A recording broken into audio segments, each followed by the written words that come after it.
காலை உணவு ராஜாவை போல் உண் அப்படின்றது வந்து ராஜா அப்படின்னு எடுத்துக்கிட்டிங்கனாவே அந்த அவருடைய ஆளுமைக்கு உட்பட்ட எல்லா உயிர்களும் இன்பம் உறக்கூடிய நிலையில் அவருடைய ஆளுமை இருக்கணும்.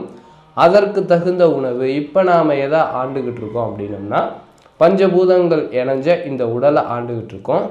இந்த உடலானது இன்பம் அடையக்கூடிய நிலையில், ஆற்றல் பெருகக்கூடிய நிலையில் அந்த காலை உணவு இருக்கணும். இது இயற்கை சார்ந்து இயங்கக்கூடிய இயக்கம் கொண்டது. இப்போ உதாரணத்துக்கு நான் பேசுகிறத என்ன பேசணுன்றத நினச்சி பேச முடியும். பட் உள்ளே இருக்கக்கூடிய உறுப்புகள், இப்போ கிட்னி வேலை பார்க்குறது இவ்வளோ நேரம் தான் வேலை பார்க்கணும், இதயம் வந்து கொஞ்சம் நேரம் தான் துடிக்கணும், மீதி நேரம் ரெஸ்ட் எடுக்கட்டும், அதுக்கு பதிலாக வேறு ஏதாவது அந்த வேலையை பார்க்கட்டும் இப்படின்னு சொல்லிட்டு உள்ளே இருக்கக்கூடிய ஆர்கன்ஸை வந்து நான் வந்து வேலை வாங்க முடியாது. அது இயற்கை சார்ந்து இயற்கை அறிவோடு இயங்கக்கூடிய ஒன்று. அதற்கு உகந்த உணவு, அதற்கு